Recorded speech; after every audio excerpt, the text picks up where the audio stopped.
Ρε φίλε, δεν έχω ρίξει ούτε 1 ευρώ σε διαφημίσεις και είμαι ήδη book 2 εβδομάδες μετά. Πώς το κάνεις αυτό? Κοίτα, η αλήθεια είναι ότι όταν έρχεται κάποιος και κάθεται στην καρέκλα μου, το κερδίζω κατευθείαν. Ξέρεις γιατί? Μπορώ πολύ απλά να ψυχολογήσω και να δημιουργήσω αυτό ακριβώς που θέλει ο πελάτης μου. Και έτσι έρχονται και ξαναέρχονται και φέρνουν καινούριους πελάτες. Όχι μόνο τα αδέρφια τους, αλλά και φίλους τους και γνωστούς. Οπότε το μυστικό της επιτυχίας είναι, πιστεύεις αυτό? Ναι, το μυστικό της επιτυχίας είναι να μπορείς αρχικά να ψυχολογήσεις τον πελάτη, να ξέρεις ακριβώς τι ταιριάζει στις γωνίες του προσώπου του και στο σχήμα του προσώπου του και να μπορείς να κάνεις τον άνθρωπο χαρούμενο το φεύγει το μπάρμπι. Δηλαδή να προσαρμόσεις το κούρεμα πάνω του. Ναι, έτσι ακριβώς. Οπότε αν είχες πριν 1 μήνα και σου κλείσαν ήδη 2 εβδομάδες μπροστά, τους θα έχουν κλείσει όλα. Ναι.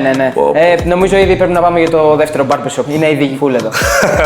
Όχι αλήθεια. Πού μπορεί να σε βρούνε? Μπορείτε να με βρείτε στο Instagram g.g.barber είτε στο TikTok είτε πολύ εύκολα μέσα. Αλλά πού είναι το μαγαζί, ρε?